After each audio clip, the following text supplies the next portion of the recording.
আসসালামু আলাইকুম। আমাদের বর্তমান রাষ্ট্রপতি মোহাম্মদ শাহাবুদ্দিন চুপ্পু যে থাকছেন না, তাকে যে এই পদে রাখা হবে না তা অনেক আগে থেকে মোটামুটি আমরা ধরে নিয়েছি এবং নিশ্চিতভাবে তাকে রাখা হবে না। এখনো পর্যন্ত তাকে রাখা হয়েছে সাংবিধানিক কিছু কাজকর্ম করিয়ে নেওয়ার জন্য, সাংবিধানিক কিছু নথিপত্রে তার স্বাক্ষর নেওয়ার জন্য।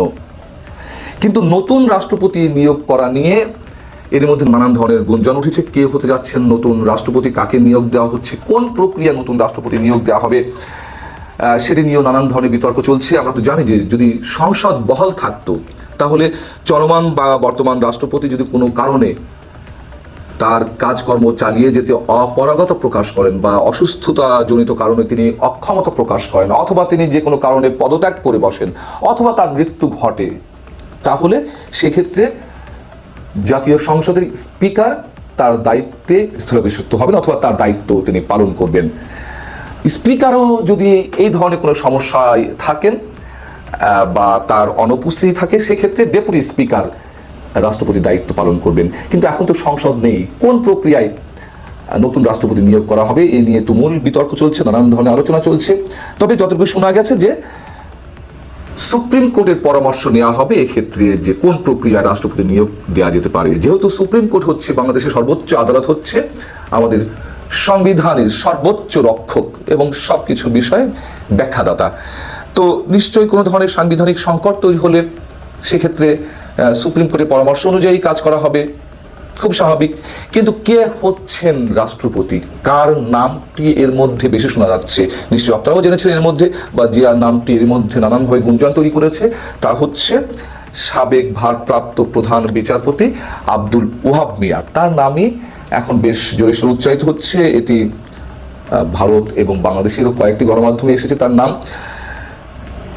আব্দুল ওহাব মিয়া বিভিন্ন কারণে আলোচিত এবং বিতর্কিত। আমি সমালোচিত বলছি না, আলোচিত এবং বিতর্কিত। কেন বিতর্কিত এবং আলোচিত সে বিষয়ে পরে আসছি, কিন্তু এই কথা তো সত্য। 5 আগস্ট পট পরিবর্তনের পর বিভিন্ন সরকারি প্রতিষ্ঠানের প্রধান থেকে শুরু করে নানান পর্যায়ের কর্মকর্তারা যারা পদত্যাগে বাধ্য হয়েছেন অথবা স্বেচ্ছায় পদত্যাগ করেছেন, সেই শূন্য স্থানগুলোতে যাদেরকে নিয়োগ দেওয়া হয়েছে তারা সবাই বিতর্কের ঊর্ধ্বে নন। তাদের কারো কারো নিয়োগে গণমানুষ যেমন তাদের প্রতিক্রিয়া ব্যক্ত করেছেন ইতিবাচকভাবে, আবার অনেকে ধাক্কাও খেয়েছেন। এরকম পদ ধরে ধরে, নাম ধরে ধরে বলা যায়। সরকারের বিভিন্ন প্রতিষ্ঠান, সাংবিধানিক প্রতিষ্ঠান এবং শিক্ষা প্রতিষ্ঠান থেকে শুরু করে বিশ্ববিদ্যালয়ের প্রধানরা কেউ বাধ্য হয়ে পদত্যাগ করেছেন, কেউ স্বেচ্ছায় পদত্যাগ করেছেন এবং সেসব জায়গাতে নিয়োগ প্রক্রিয়া চলছে, সেইগুলো বিতর্কের বাইরে নয়। তো রাষ্ট্রপতি পদে যদি কাউকে নিয়োগ দেওয়া হয় নিশ্চয়ই অবিতর্কিত এবং তুমুলভাবে ইতিবাচক অনেকেই রয়েছেন। কিন্তু আব্দুল ওহাব মিয়ার নাম যেহেতু এসেছে, তাকে অনেকে আলোচিত বলছেন এবং বিতর্কিত বলছেন। কেন বিতর্কিত এবং আলোচিত? এবং ভারপ্রাপ্ত প্রধান বিচারপতি তিনি কোন সময়ে ছিলেন? যখন 2017 সালে সাবেক প্রধান বিচারপতি সুরেন্দ্র কুমার সিনহা তাকে ছুটি নিতে হলো, ছুটি নিতে বাধ্য করা হলো সরকারের পক্ষ থেকে। সংবিধানের ষোড়শ সংশোধনী নিয়ে তুমুল একটা মুখোমুখি অবস্থানে তাকে দাঁড় করানো হয়েছিল সরকারের বিপরীতে, এবং তাকে গোয়েন্দা সংস্থার লোকজন গিয়ে যেভাবে অস্ত্রের মুখে তাকে বিদেশে চলে যেতে বাধ্য করলেন, সেসব কাহিনী তো আমরা জানি। এবং তিনি বিদেশে গিয়ে ছুটিতে থেকে তার পদত্যাগপত্র যথারীতি পাঠালেন এবং তারপরে আপিল বিভাগের জ্যেষ্ঠ বিচারপতি হিসেবে আব্দুল ওহাব মিয়াকে ভারপ্রাপ্ত প্রধান বিচারপতি করা হলো। এবং তখন অনেকেই ধারণা ছিল হয়তো তাকেই প্রধান বিচারপতি করে প্রজ্ঞাপন জারি করা হবে। কিন্তু আমরা দেখলাম যে 2 মাসও তিনি প্রধান বিচারপতির দায়িত্ব পালন করতে পারলেন না, ভারপ্রাপ্ত হিসেবেও। তার জায়গায় এলেন সৈয়দ মাহমুদ হাসান। আব্দুল ওহাব মিয়ার উপরে কেন আওয়ামী লীগ সরকার আস্থা বা বিশ্বাস স্থাপন করতে পারেনি? তাকে ভারপ্রাপ্ত প্রধান বিচারপতি করা হয়েছিল জ্যেষ্ঠতার ভিত্তিতে আপিল বিভাগের, কিন্তু চূড়ান্তভাবে তিনি সেই পদটি পেলেন না। না পাওয়ার কারণ হচ্ছে, 1 নম্বর হচ্ছে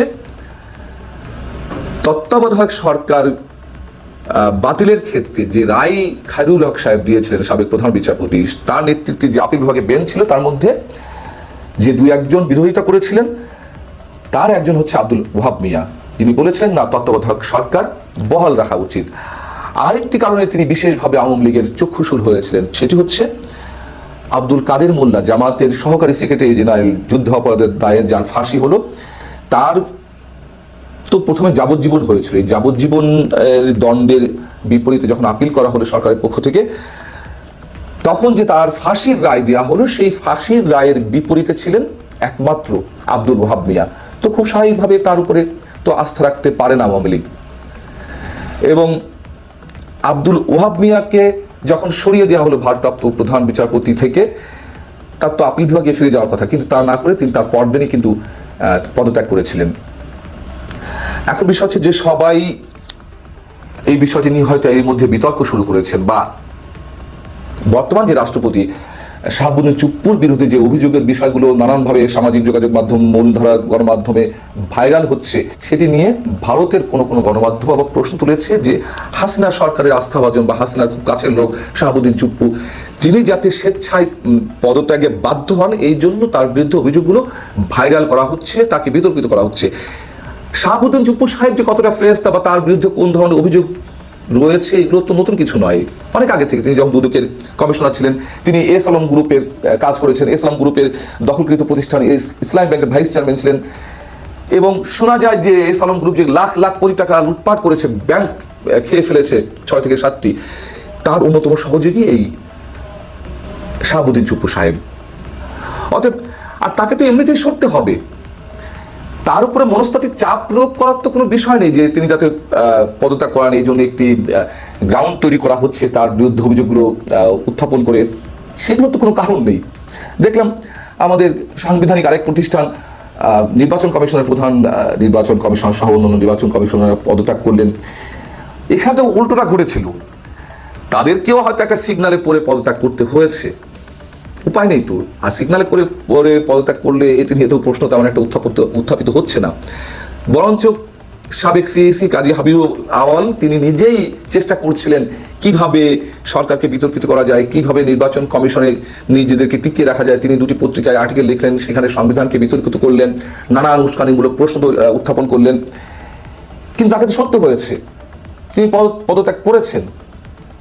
তার বিরুদ্ধে তো এই ধরনের কোনো অভিযোগ কঠিন অভিযোগ, সে পুরনো অভিযোগ যে আওয়ামী লীগ সরকারের দোষর হিসেবে তিনি তুমুল বিতর্কের সঙ্গে নির্বাচনগুলো পরিচালনা করেছেন, স্থানীয় সরকার নির্বাচন থেকে শুরু করে উপনির্বাচন, সংসদ নির্বাচন, এগুলো তো ঘুরে ফিরে তো সারা বছর চলছিল, নতুন করে অভিযোগ তো উত্থাপিত হয়নি তার বিরুদ্ধে, তাকে তো পদত্যাগ করতে হয়েছে। অতএব শাহাবুদ্দিন চুপ্পুর বিরুদ্ধে যে অভিযোগ উত্থাপনের মাধ্যমে তাকে পদত্যাগ করতে হবে, এর কোনো কারণ নেই, অভিযোগ অনেক আগে থেকেই রয়েছে। এখন আব্দুল ওহাব মিয়ার বিপরীতে হয়তো আরো যোগ্য লোক আছে, তারাও নিয়োগ হতে পারেন, তবে নিয়োগ প্রক্রিয়াটা খুব যে আটকে থাকবে, সাংবিধানিক শূন্যতা তৈরি হবে এক্ষেত্রে, বা কোনো ধরনের সমস্যায় পড়তে হবে সরকারকে, এটা মনে করার কোনো কারণ নেই। আল্লাহ হাফেজ, ভালো থাকুন।